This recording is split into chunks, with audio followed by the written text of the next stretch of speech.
Welcome to Back from the Abyss. This is a place for stories of hope and healing, recovery and redemption. And I'm Dr. Craig Heacock. In general, I'm not a big fan of psychiatric rating scales, unless it's named the Y-box, and that would be the Yale-Brown Obsessive-Compulsive Scale. However, I recently added a rating scale to my intake paperwork, and I found it incredibly helpful in getting a read on the depth and breadth of my new patient's childhood trauma history. It's called the ACE, the Adverse Childhood Experience Scale, and it turns out to be a very powerful predictor of lifelong psychological and psychiatric challenges. And perhaps most interestingly, the ACE score is a strong predictor of chronic medical illness. It has 10 yes-no questions, with 10 being the highest possible trauma score. Today's storyteller, Rachael, she scored a 4 on the ACE, which initially doesn't sound that bad, but a score of 4 or higher is strongly predictive of chronic depression, anxiety, addiction, suicidality, autoimmune illness, diabetes, chronic pain, asthma, arthritis, gastrointestinal illness, cardiovascular disease, and more. And today we hear how her childhood abuse led not only to chronic depression, disabling anxiety, and suicidality, but also to years of horrific gastrointestinal symptoms and unending bouts of hives. Rachael's abuse was buried by the protective mechanism of dissociative amnesia. As Rachael wrote to me, quote, "The only way I could continue to live, with no way out, with no one to tell, with no words even to describe what was happening to me, was to forget what was happening to me. When our minds forget, our bodies remember." Today we hear how Rachael saved herself by forgetting, then was forced to finally face what happened to her when her body carried out its ultimate rebellion in the context of having her third child, her first girl, a little baby girl, with no one to protect her.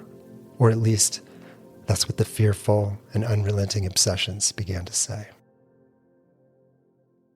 I was the second born of 3 children. I am the second born of 3 children in my family. And we're all pretty close together. And so it was a pretty tight-knit cohort in a way because of our small age gaps.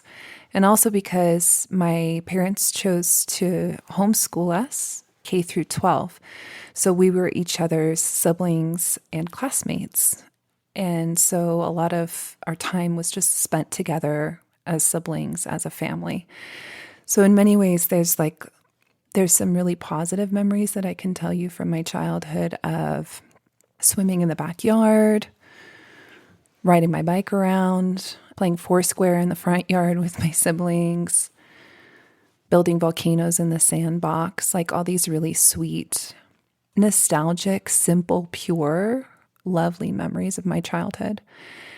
And I think I wanted that to be all of my childhood. And so when things got hard or things didn't go the way I wanted them to, I think I, as a child, thought I sort of had a superpower. If I just do everything right and say the right things, I had control over my family, then I could get us back to the good stuff, because there was good stuff. My family made the decision to homeschool us K through 12, I think partially for financial reasons. They didn't want to send us to public school and didn't have the money for a private school.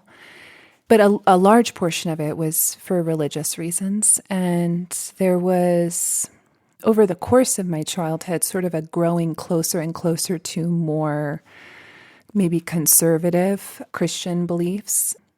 My sense of it was that my mom chose homeschooling for us as a family, not in sort of an extremist position. She really wanted to give us a good education. She wanted us to be home. She, I think, rightfully saw that maybe the public school system and larger school systems don't meet the needs of every child, and maybe some unique aspects of neurodiversity in my family wouldn't have been supported in the way that they needed. So there's lots of good reasons. I don't want to knock it full force and say that it's this force for evil.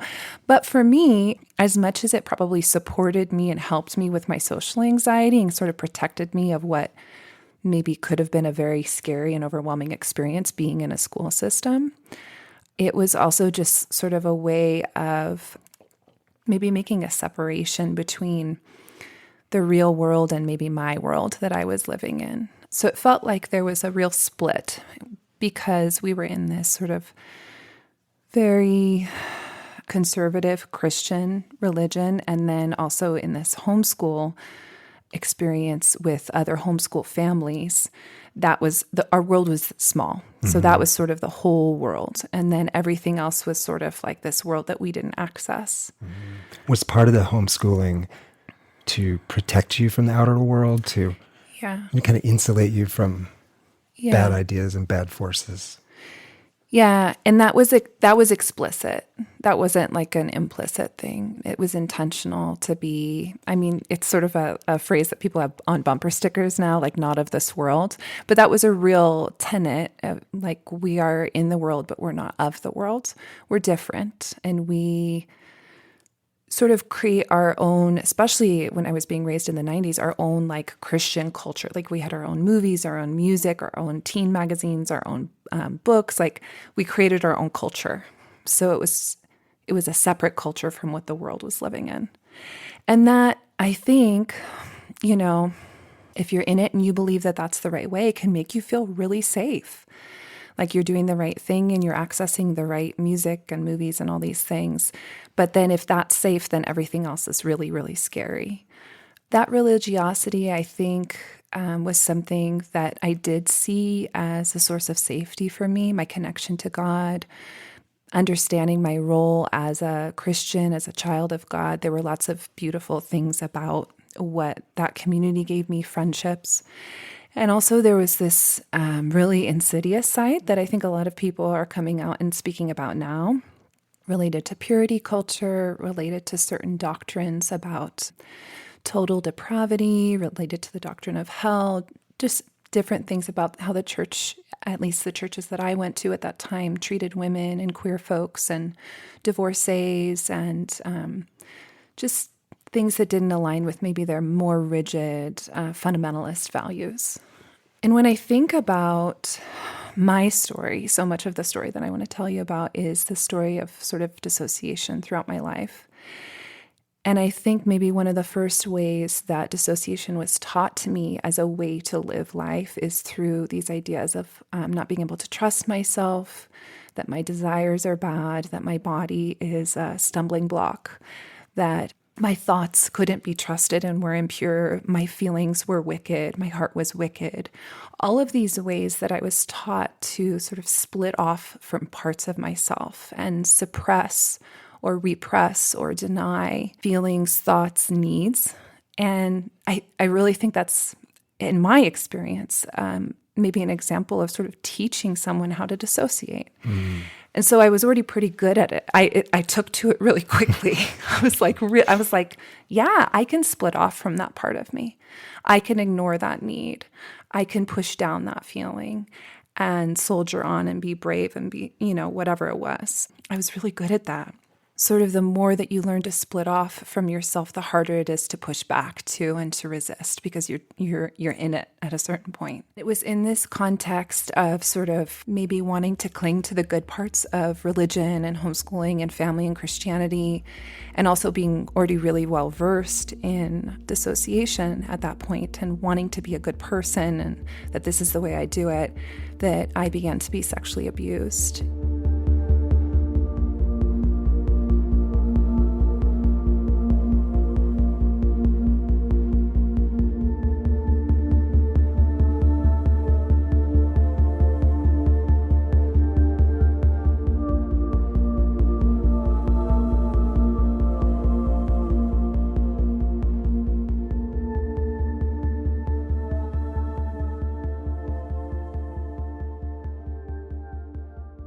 I think that my sense now of why I never told and why it's taken me this long of a time to start talking about it was because those splits off from those parts of myself were so deep and so proceduralized that the dissociation was really keeping me from accessing the memories, the feelings, the thoughts, even the words to say what had happened.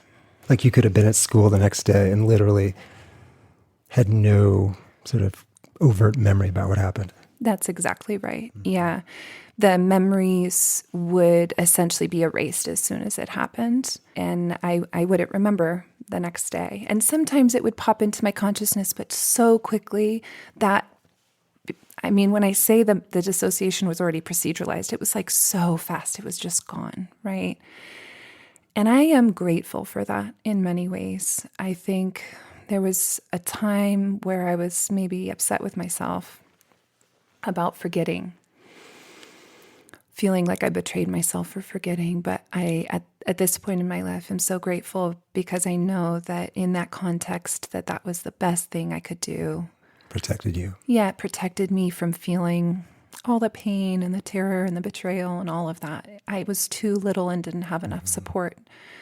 And so now, yeah, now things are different. But back then, I needed that dissociation to protect me. I'm really grateful I had it. Yeah. To be abused or assaulted or unsafe in your own home, like that's a unique, awful kind of way to be. Because, a lot of times children go out and think awful things happen to them outside of the home, but they can come back to the safety of home. But for you, there was no safety of home. So you had to find a way to seal it off. I think that's exactly right. Yeah, you have to find a way to seal it off. And I didn't have an outlet of going to school, right? So I was home. So there was an element of just feeling trapped. But I couldn't even really maybe sit with the feeling of being trapped so much because that in and of itself would have led me down, right? I had to be cut off from that too. And when I was younger, I was a lot better at that. I think maybe some just like natural developmental teenage angst helped me sort of like break through some of like, I'm not okay with this, right?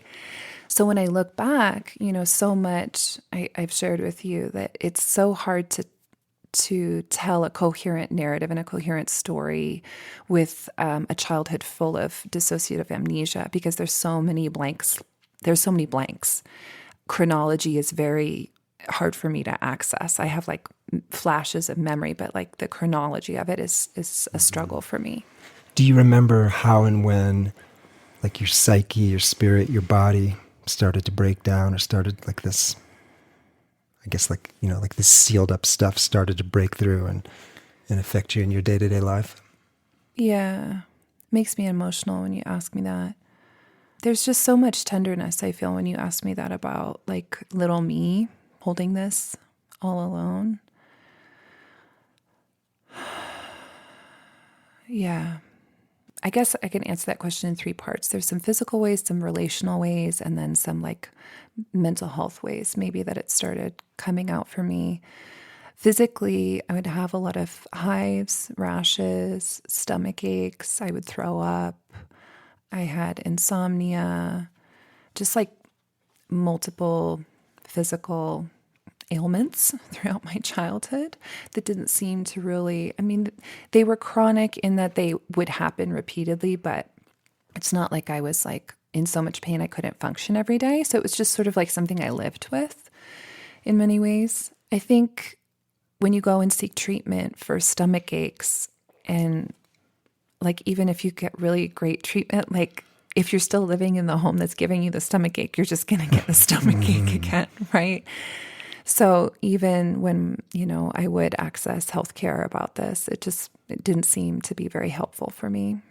Relationally, I became a lot more withdrawn and a lot quieter. People became a lot scarier. When you realize in your body that you can't trust someone that you thought that you could trust, even if you don't have the conscious memory of what that's about, you still have that sense of people are scary and could do bad things, and that lives in your body. And so a natural response to that would be to retreat and to isolate and to shut down. And that is a really, I think, wise thing that my body did in many ways, just to kind of preserve energy and limit chances of being hurt. Did it start with more physical, somatic kind of manifestations, like your body's and spirit's response to what was happening to you? Yeah. And I think the relational stuff maybe happened a little bit later. And then during that time also, I think was when maybe my mental health began to go down in terms of feeling suicidally depressed on a regular basis and just really fantasizing about being dead and not knowing why I wanted to die so much. That was also so confusing. It's like, yeah, something feels so bad that I want to die, but I don't really know why, you know? And are you like a high school age girl now or middle school? Yeah, I'd say maybe the social retreating and isolation was more during junior high. That kind of started, and then bleeding into high school, a lot more suicidal depression, anxiety, things like that. And are you getting psychiatric help? No, that was never discussed. And I don't think that, even though my sense is that my friends knew that I wasn't well, I don't think my family understood that I was not well. I don't think that was visible. And there's lots of reasons why that might be. But that's, yeah. Yeah. And I want to say, like, all the players in this story would probably tell this story in their own way, and they probably have their own reasons for all of this. But yeah, it seems like nobody really noticed that I was unwell. Yeah, I wonder if like they saw you as a sensitive kid or a moody kid or a anxious kid or whatever, stressed kid, but not really seeing you. Yeah, that's my sense, that I wasn't really seen. Yeah. And I also didn't feel like maybe it was safe to be seen. And so part of that is just like I didn't say anything, right? And then I come back to, but I didn't say anything because it didn't feel like maybe the right context, or I had the words, or there's a million and one reasons, but yeah. And I mean, least of all, that most of it I didn't remember. And so I felt just like I was crazy. I felt all these bad things, but I didn't really remember why. So then I sort of feel like, well, I must be broken, and I can't reveal that to anybody because that's awful. Yeah. Gosh, that sounds so lonely and scary. Yeah. Lonely is a very good word to describe it. It's very lonely.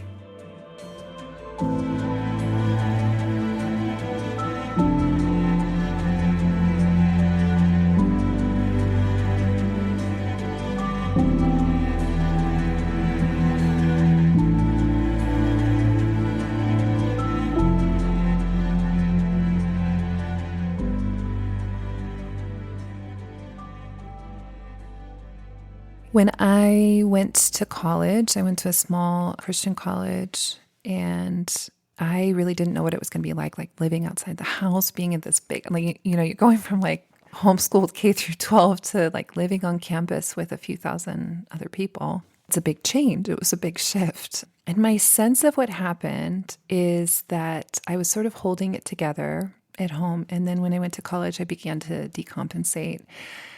But in that decompensation, I also had people sort of witnessing me and seeing me and being like, you don't seem okay. What's going on? And I think that maybe that reflection helped me start to put into words like, I'm not doing well. I think I need help. So I went to therapy for the first time when I was 19. That was, I think, a really brave thing of me to do. And I'm really grateful that I did it. And it was definitely another traumatic experience for me. At least part of it was. When I went to my intake session with a therapist that I'd never met before, right? And I actually never saw again because she just did the intake. She didn't even treat me. That seems like the worst model. I know. I do not understand that at all. Anyway. Yeah. I have a lot to say about that too. Yeah.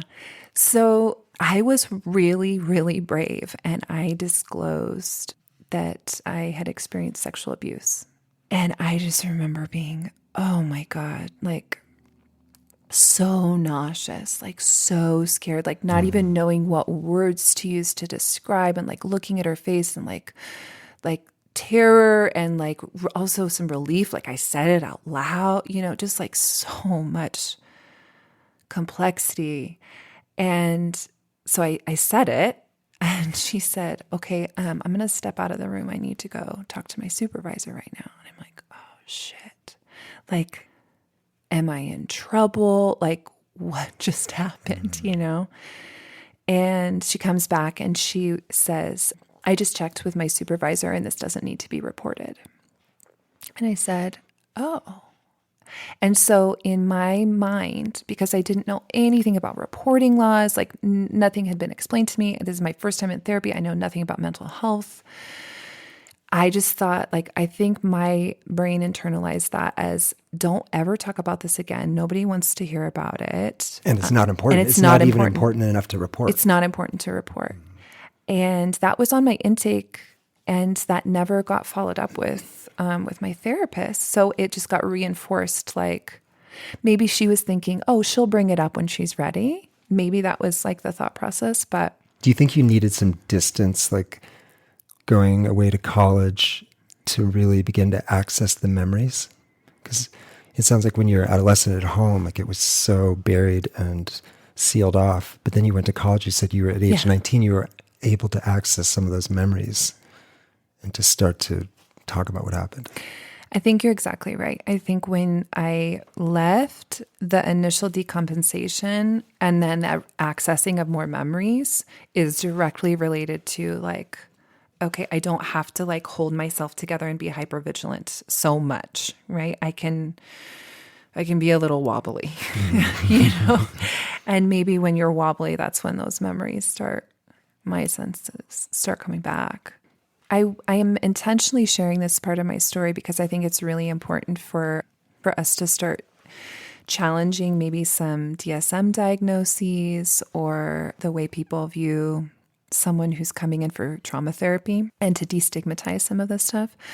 So when I went in, I was unwell, and it was pretty obvious to everybody, okay, she's unwell. She needs like immediate intervention.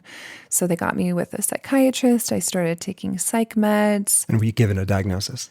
Yes. My psychiatrist gave me a diagnosis of bipolar 2. And I was put on, I think it was on Prozac, on Lamictal, and some sort of benzo at the time. And it actually was really stabilizing for me initially. And I'm grateful that I had a medication intervention right away, because I was in a really dark place, like feeling suicidal all the time while you're trying to like do college life sucks.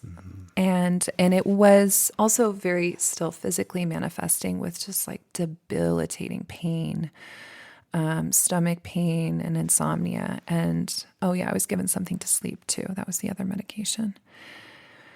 So anyways, that was my official diagnosis from the psychiatrist. But then when I went to the therapist, she gave me the borderline diagnosis.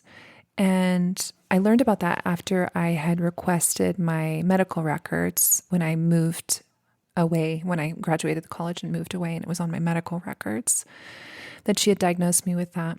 And looking back as a mental health clinician now, I actually can see, at first I was so tragically hurt and felt so misunderstood and so judged and so othered. Right. And I can see that given her training, I had an extreme trauma history that I wasn't reporting. And I just had all these big failings and big behaviors, and I was unwell. And plus, complex PTSD absolutely can look like borderline personality disorder. Yes. And you probably were like extremely moody and chronically suicidal and chaotic and didn't have a good sense of self and didn't trust. So they could check all these boxes like, oh yeah, this young woman's borderline, but really it all had its roots in trauma. Yes, that's exactly right. Yeah. So I'm not as mad at her now as I think I used to be. I was sort of like put some context around it because I was checking a lot of boxes. I was also a teen. I think there's an element of being a teenager that like has some extreme moodiness and like all, whatever. It was a lot more than being a teen. I definitely woke her up in the middle of the night a few times with some phone calls, and all that contributed to that diagnosis, right? So I left counseling there with the diagnosis in my mind. I clung to the diagnosis, even though she gave me this borderline diagnosis of bipolar, and it worked for me for a while. It really actually helped me have a lot more compassion for myself, for my symptoms. There's a reason. There's a reason. There's a name for this. There's a reason. And also there's a whole community of other people who have the same thing that I have. and, going to support groups. I really benefited from going to NAMI's peer-to-peer support group and just sitting in a room. I'll never forget sitting in a room full of other people with schizophrenia, bipolar, all these like maybe more like extreme mental health diagnoses, and just feeling like so much camaraderie, care, like laughing at each other's stories, like the joy in our survival and the ways that we found resilience. It felt so good. And then I remember telling someone who is related to me, but not in my immediate family, about that experience of how good it felt. And he's like, yeah, but you're not crazy like them. And that just really struck me. And that's why I want to talk about this and break down the stigma of you're not crazy like them, right?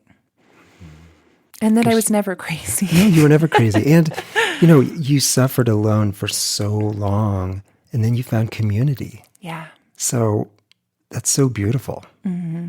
Yeah, there's some really interesting data that suggests that, one of the reasons there's so much more PTSD now is that we're such an individualistic, non-tribal, non-socially connected culture. So we're just not there to help each other. Yeah, I really feel that. Yeah. And I just want to say it was pre-COVID. So we're like sitting in the same room in the hospital basement, right? Like we're sharing the same air. That was just really special. I'm so grateful for that. Yeah.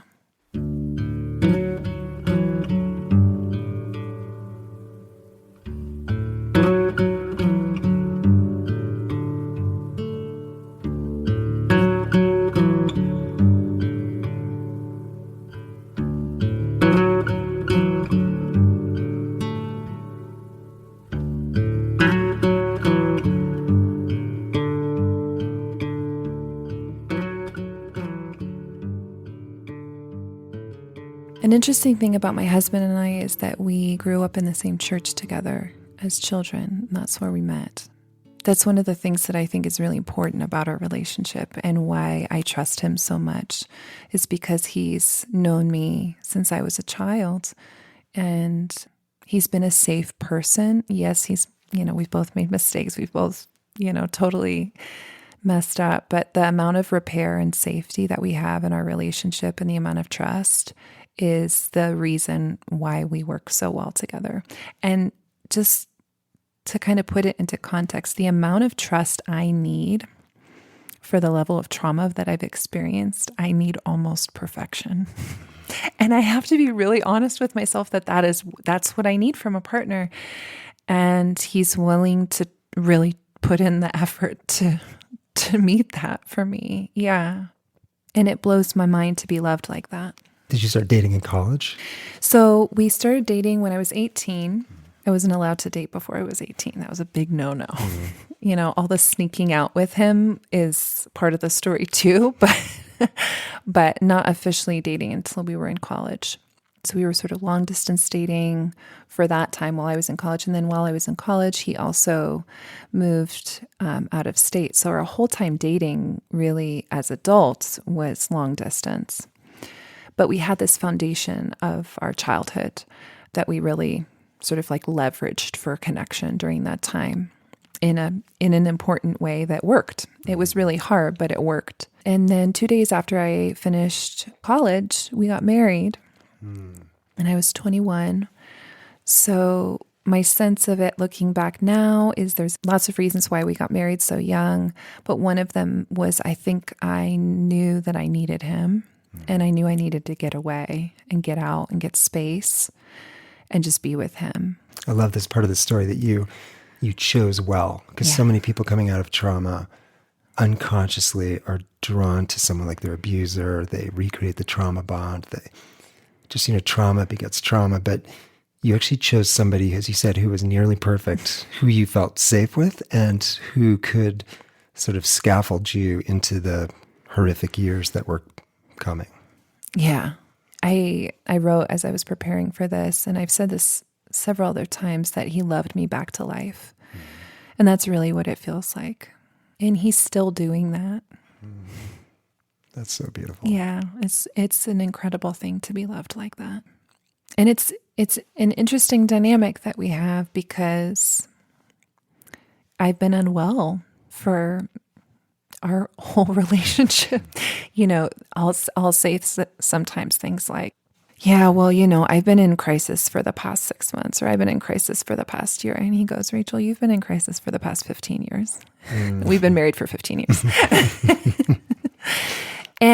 And that's not to take away from all the good things that I've done and all my resilience and all the career that I built and the children and the family and all that. But he knows, inside this whole time, I've been working through this, right? And there has been a level of crisis.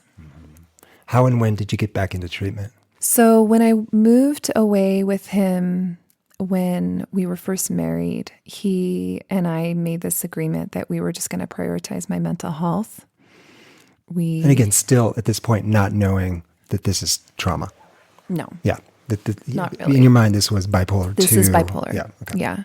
So I was staying on those meds. He supported me going to my psychiatrist regularly, going to weekly therapy, buying all my meds on a grad student bank account out of pocket, which was pretty awesome. Sucks that had to happen, but I'm grateful for it. So really just prioritizing my mental health. And then during that time, I did so much, even though the first, I would say 3 months of moving out, I destabilized even more. I was just, it's the dead of winter in Ohio, and we're in this tiny apartment, and I didn't have a job because I couldn't emotionally do that. And we only had one car and he took it. So I was trapped at home, just sitting and watching TV and drinking coffee and smoking on the front porch. And that was my whole life for 3 months. And I said that to a friend who's also a therapist. And she said, sounds like you put yourself through your own psych ward. She's so that's what you do in a psych ward. And exactly. Yeah. And I was yeah, I did do that. And that's what I needed. I think I just needed a break. But I had a really great therapist, Stephanie Wells. Shout out to Stephanie. She was amazing. She was loving. She was very loving. She was non-pathologizing.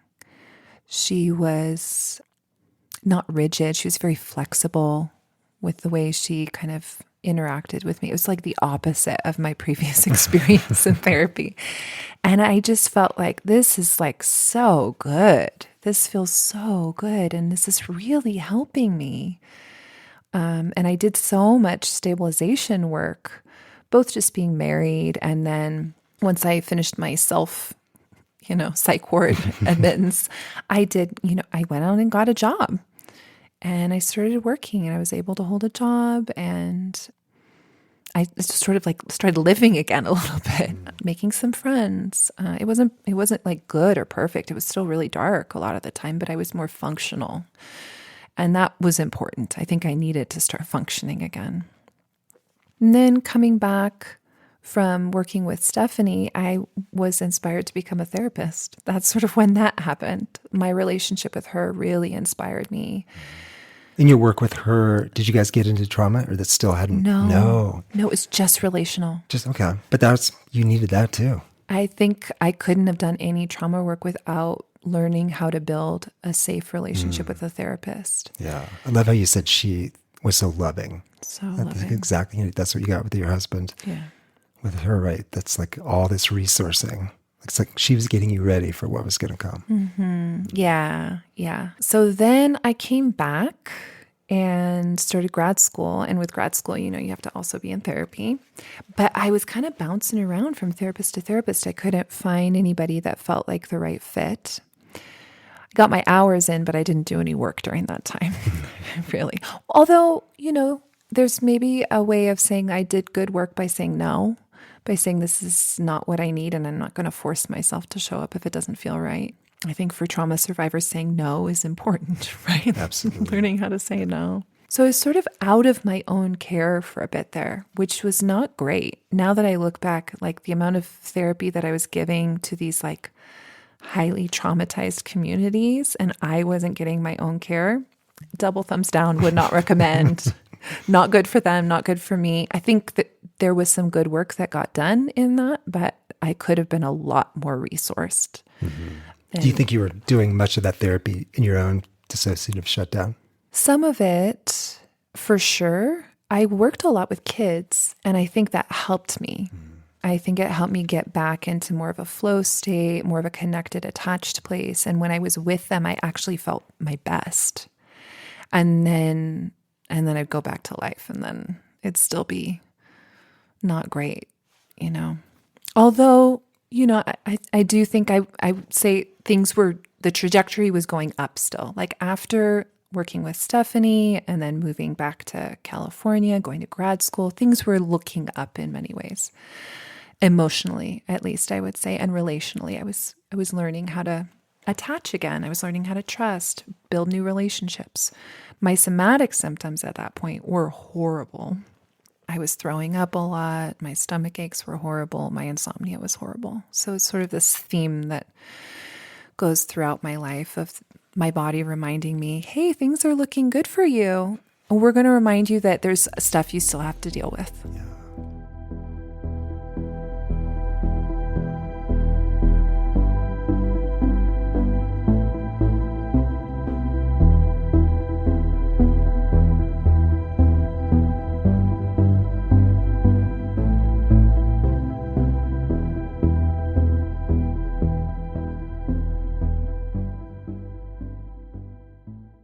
I've talked about on the podcast how for many women, getting pregnant and the postpartum time is such a time of like potential psychiatric crisis or breakthrough, or it's where oftentimes stuff that was kind of latent and sort of laying low just bursts forth. Mm-hmm.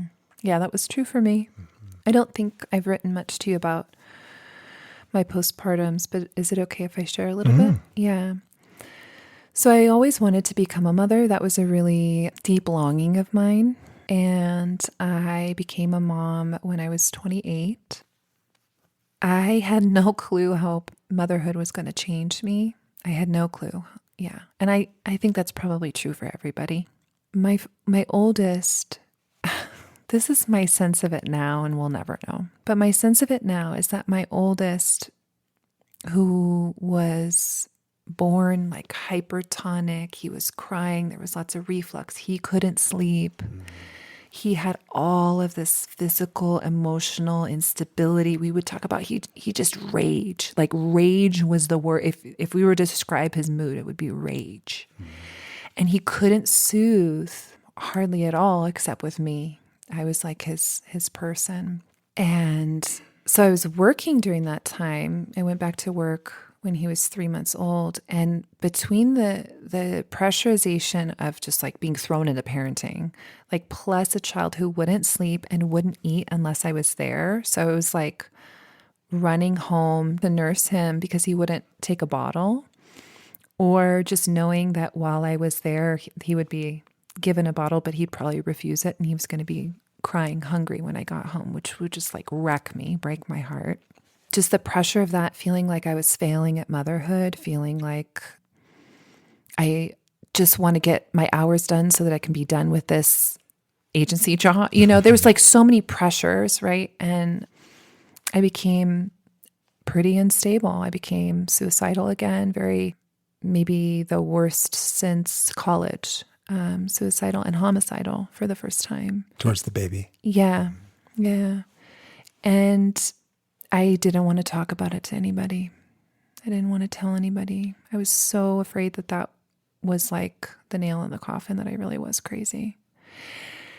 And I would talk to like friends about struggling a little bit, but I don't think I would ever share like this, I'm not okay, right?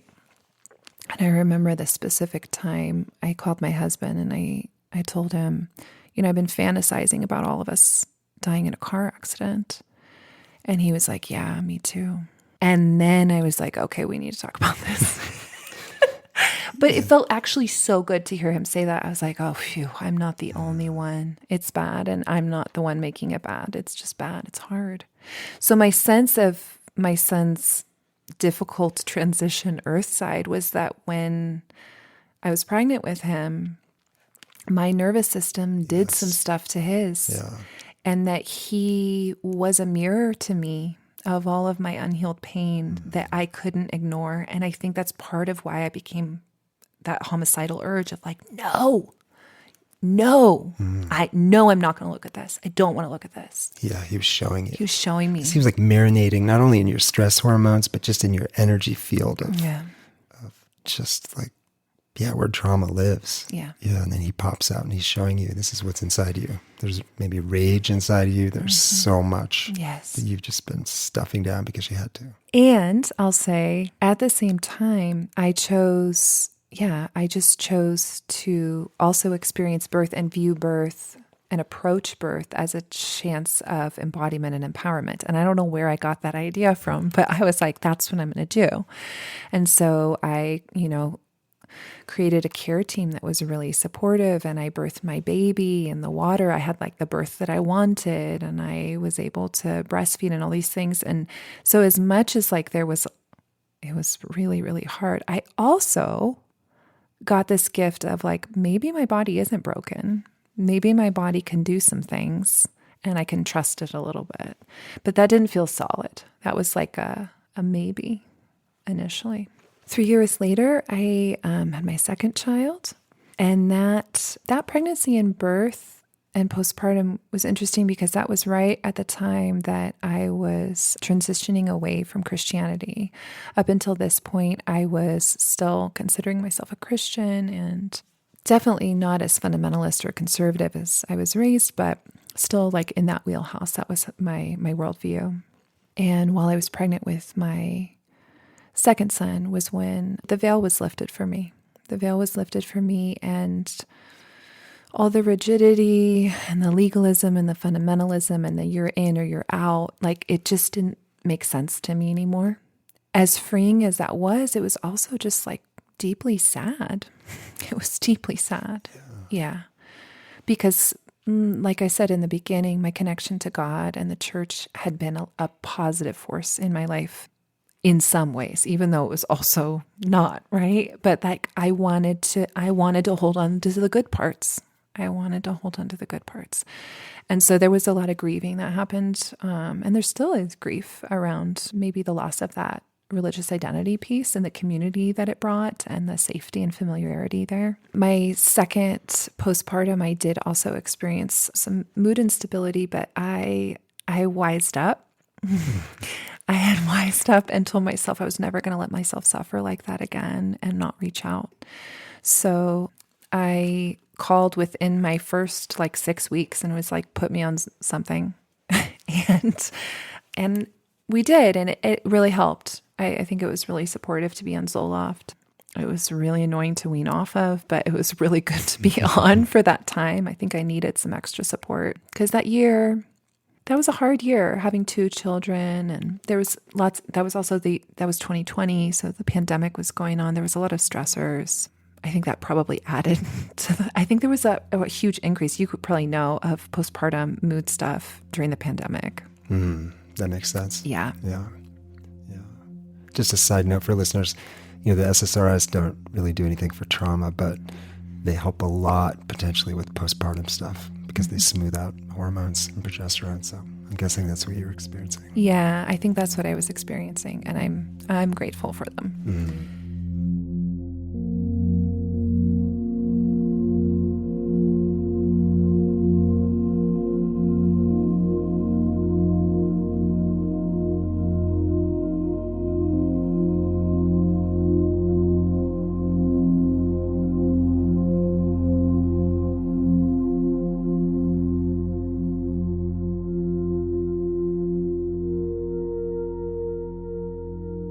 My unconscious had this plan that I was going to have a girl, and I would stop at nothing. I was like obsessed with this idea that I was going to have a girl, and I hadn't had a girl yet. So there was like this real drive to like, I need to have this baby girl.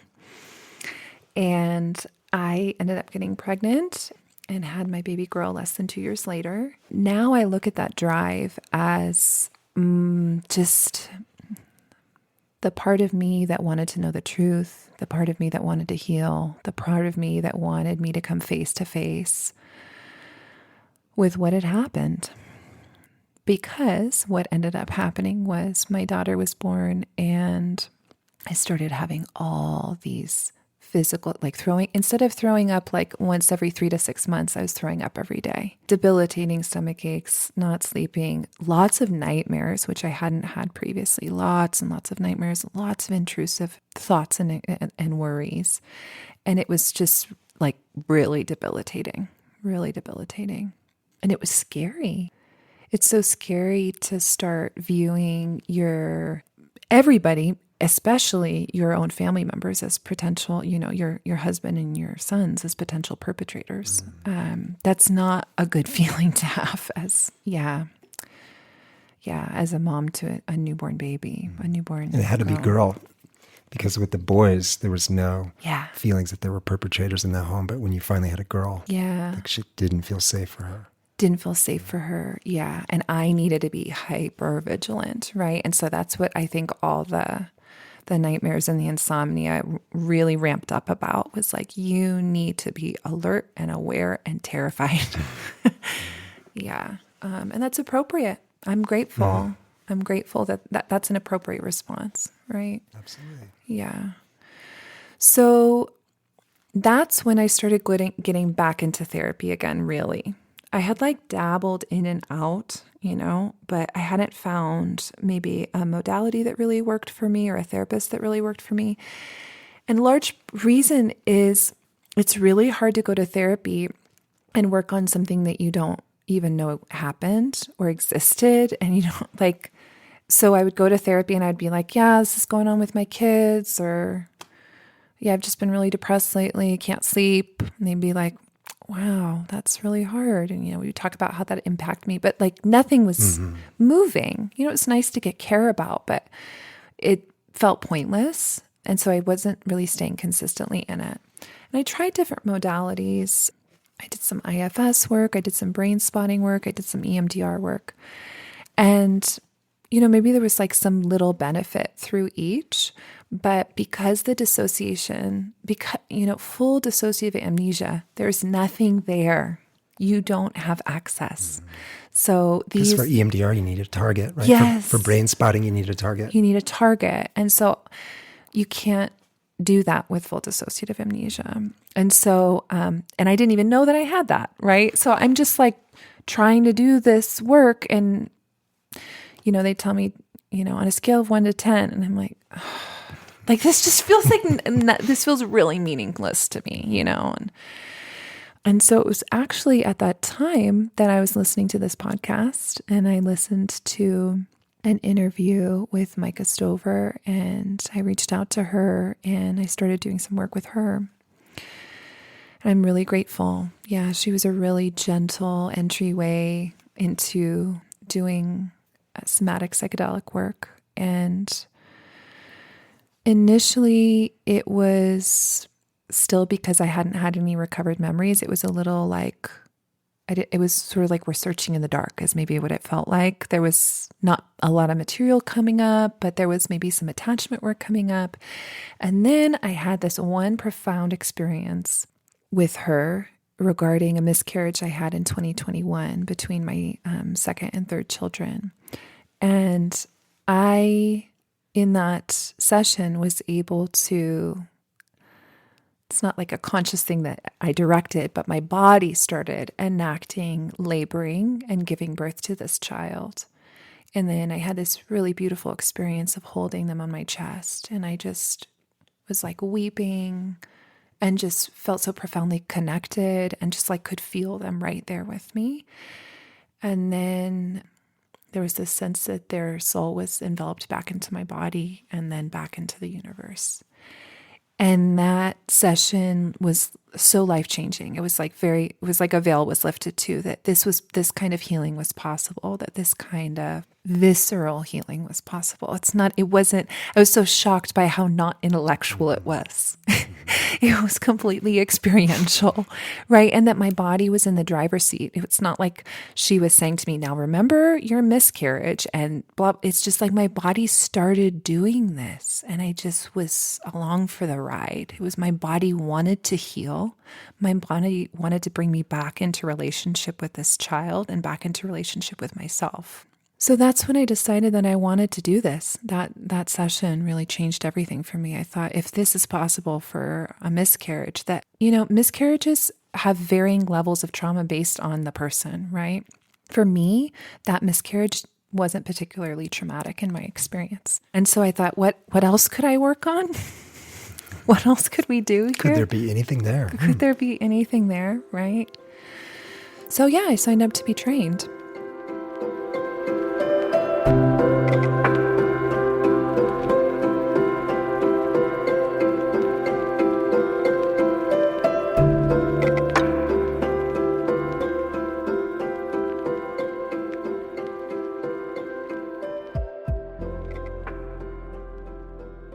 So I signed up to be trained in this modality of psychedelic somatic therapy. And again, not knowing what lay beneath. Not knowing. Yeah. No. I mean, you're just like walking into the minefield. Yeah. No, I had literally one memory fragment, but that was it. I was just walking into the minefield.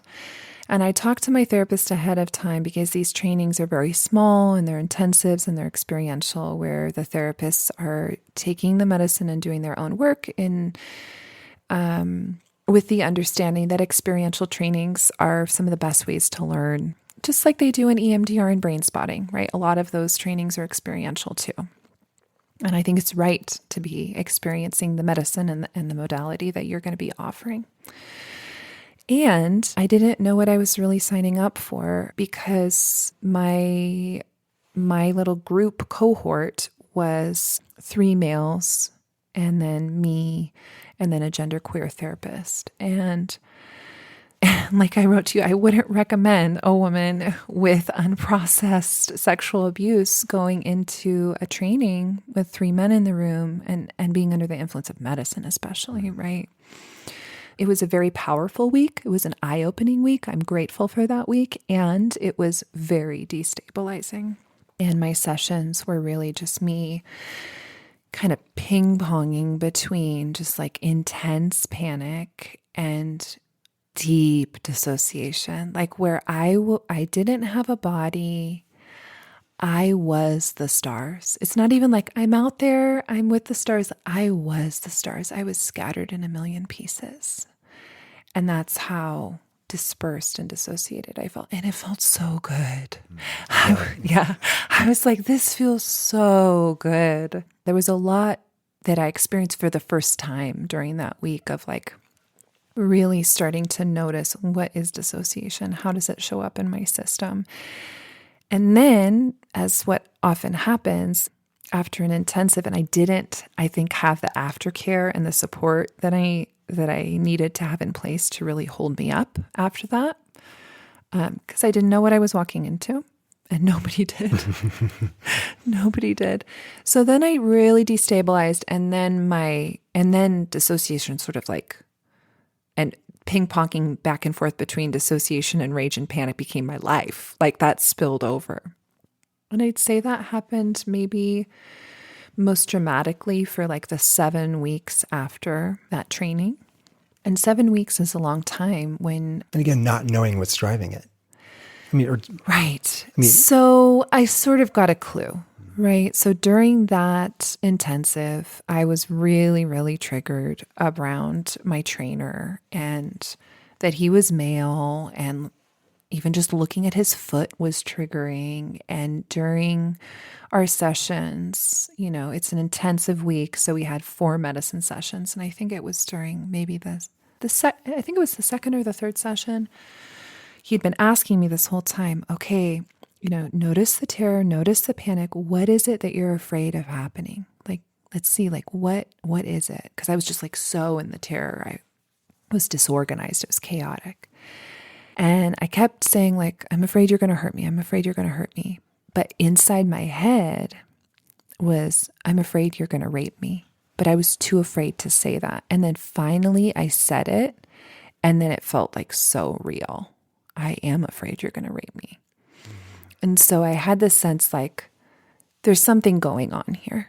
There's something, I didn't know what was going on, but I had this sense there's something going on here. Like my subconscious is terrified.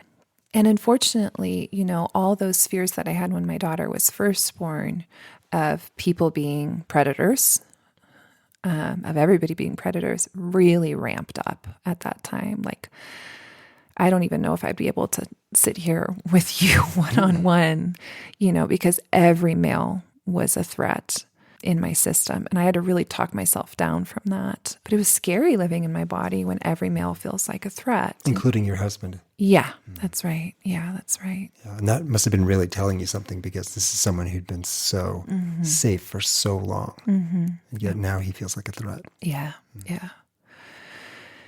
Yeah, and I hated it, but I was still acting it out. It was so strong in my system that like the rage was spilling out and I was hating myself for it, right?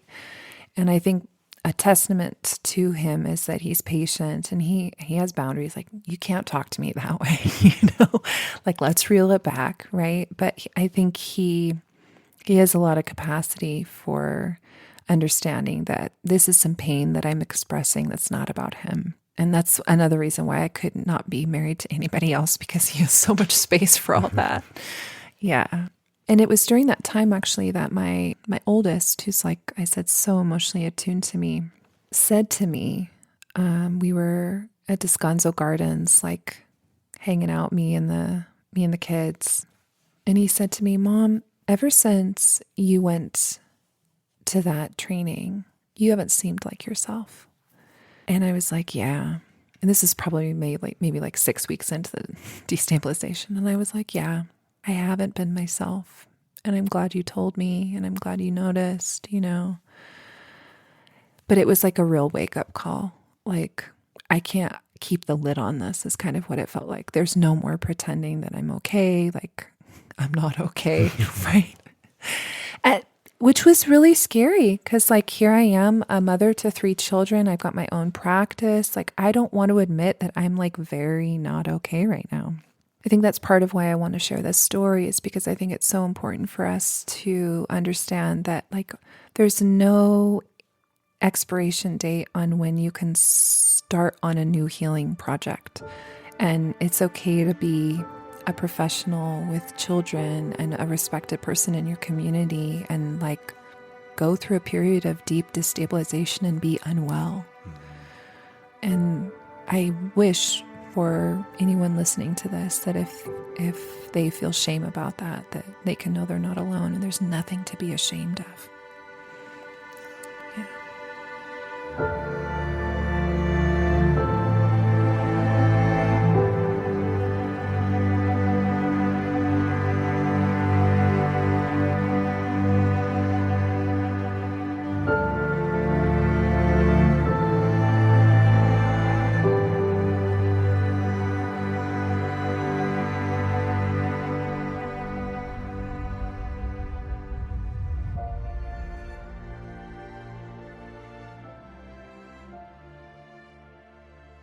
So after that initial training, I ended up finishing my own training and started working with a therapist regularly, because I recognized this is the only thing that's ever touched this. We've done a lot of good work in therapy around attachment, around boundaries, around healthy communication. Like, I've benefited a lot from therapy, even prior to psychedelic somatic therapy. A lot. And this, nothing could touch this, because this was what was stored in the dissociative amnesia. And so I knew that I needed to work on this, and that the reason why my daughter was born was to propel me to do this. And that I was doing this just as much for myself as I was for her. And so diving into my own work has been sort of the bulk of my focus this past year. As much as I've been, parenting and working, a lot of my energy and resources and focus has been on my own process. And it's made me a little self-centered at times.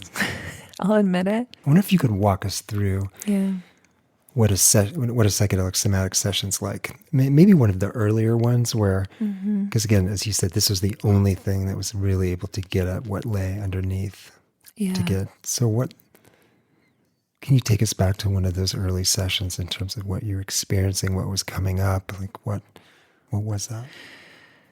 Yeah. When I started working with Jackie, my sense of what was going on transferentially in our relationship was she was my mom. And that felt a lot safer than being with a male. So even though, I don't have a perfect relationship with my mom, it felt like there was like something we could build on here. So initially, I think those first few sessions was kind of ping-ponging between maybe some attachment challenges that I'd had around my relationship with my mom. And then my body would start going into these waves of reenactment of my sexual abuse. And it's not a conscious thing that I was doing. My body started acting out these experiences. And I would have intense sensations related to these experiences. And initially, the first several times, it took months for me acting out these over and over and over again. And often the same motions, the same everything, right? But then as soon as it was over, the dissociation would kick back in and I would float away and go, I made that all up. None of that's real. What a relief I made that all up. And then I could leave and drive after the medicine had worn off, drive home and none of that's real. Never have to think about that. But unfortunately, like each time I re-experienced it, it sort of put a dent in that, right? And then it didn't feel so relieving. And then, oh no, I actually think it is real. And then it was like this growing like dread of like, oh no, it's real. And so that was happening in session and out of session. And so as those body memories kept getting reenacted, I started remembering more and more, right?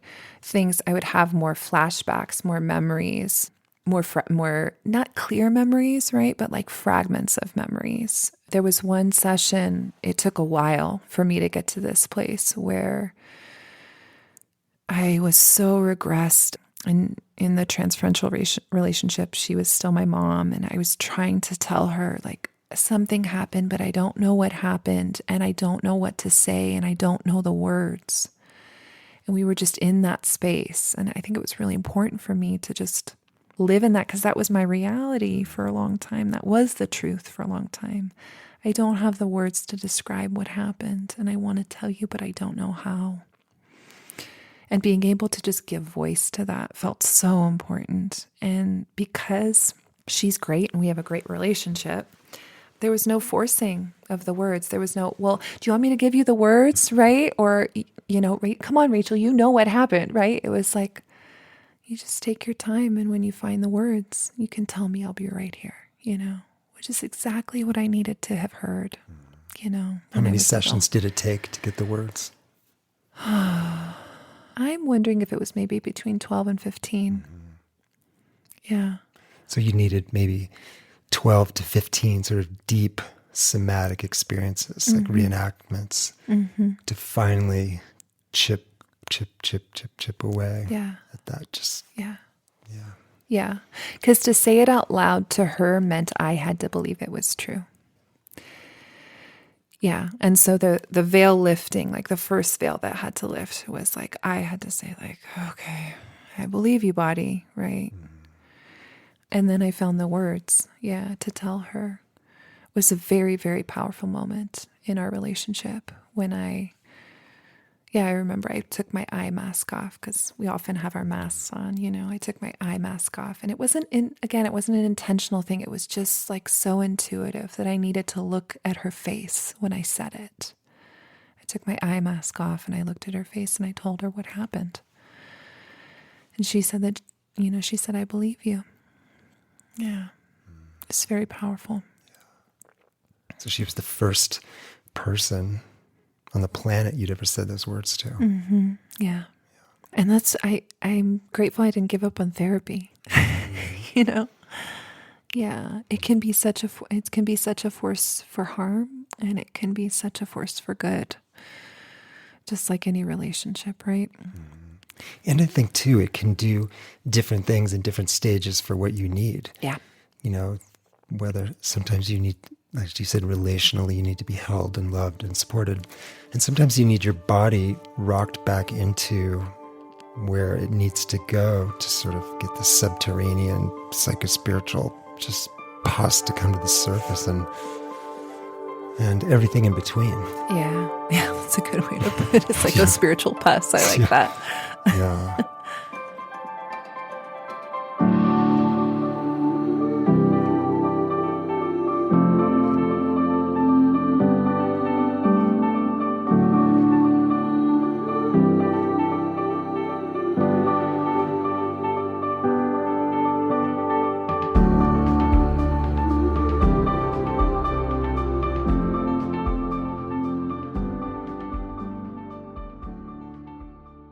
Where have you moved then from in your healing journey from first being able to speak that to her, Yeah. take off the eye shades and speak for yourself and to her, like what happened to you, have her believe you, and then what's been the journey since then? Yeah, once I sort of admitted to myself the truth and admitted to her, then I became, this goes along with what I was saying about being kind of self-centered. Then that's all I wanted to think about, all I wanted to talk about. I was just like obsessed. And reading The Courage to Heal. Have you ever read The Courage to Heal? No, but I know that book. Yeah. Reading The Courage to Heal gave me a lot of comfort around that, because it sort of talks about like the obsessiveness of like the parts of the early, especially when new memories come in, it's like you become sort of obsessed with them, and it's making sense of them and working with them and all this stuff.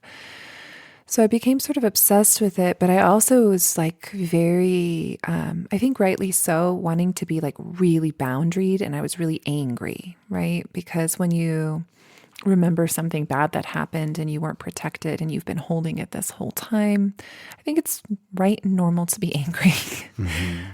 But that anger just was feeling so like I couldn't get out of it. I was kind of cycling through waves of anger in my somatic sessions that were not resolving in a meaningful way. I was like getting really, really angry, like super, super rage. But then like once the rage is over, if you've really integrated it, hopefully then you can come back to homeostasis. But I'd like go right back into rage. There was so much there. It was at that point, I think, that I was wanting to just intuitively try a different medicine. And so I did a mushroom session with one of my best friends. I'm so, so grateful to her for holding that space for me. It was such a powerful day. And what happened that really shifted the trajectory of my anger during that session was I was able to sort of zoom in. Tell me if this makes sense. Ask me questions if it doesn't make sense. But I was able to zoom in and really just like feel the grief of little me, like so much sadness, so much aloneness, so much pain. And then I was able to zoom way out and feel like ancestral pain of like generations of women who have been in silence, without words, without support, without, a way out. And just feeling so held by them and so understood by them, feeling like I wasn't alone, because now I had maybe access and awareness for the first time to all of them. So I wasn't alone. I was never alone. I thought I was alone. I felt alone, but I was never actually alone. And then I was able to, even after I had all my ancestral sort of like care around that and feeling their grief, both for me and for themselves, I was able to move into like a lot of just grief over what happened, and even the people who harmed me, being able to just grieve the harm that was done, grieve how it has, because when you do harm, it harms you, right? Grieve how they were harmed by the harm that they did, and holding a lot. Yes, I'm still angry, right? But just holding so much more space and capacity and compassion and understanding for all of it. Yeah. What a beautiful session. Yeah. I'm so grateful. And since then, I have been able to really have a flow, I guess, a conversation between that sense of like being held. I don't feel like I'm doing life alone anymore. I feel so much more held, so much expanded, so much more capacity. I think that's such a feature of mushrooms. Yeah. To just remind you on the deepest level that you are not alone. Yeah, that's right. That you really are dialed into something much bigger. Yes. And that holds you. That's there whether you realize it or not. It's there. It's got you. Yeah. And my sense of it, and everybody can make their own meaning of it, but my sense of it is that it's love. And my true deep sense of it, this is how I can hold compassion for even people who have harmed me. And I hope to be able to hold compassion for all beings everywhere, is that if I'm part of love, love contains all. And it really felt like that. Like when I was having that experience, like love was big enough to hold everything that happened. Doesn't have to make any of it go away. Like I don't have to split off like, oh, I only want the good stuff, or I'm only angry about the bad stuff, and you're good and you're bad. And it's like love holds it all. It's all here. We don't have to split at all anymore.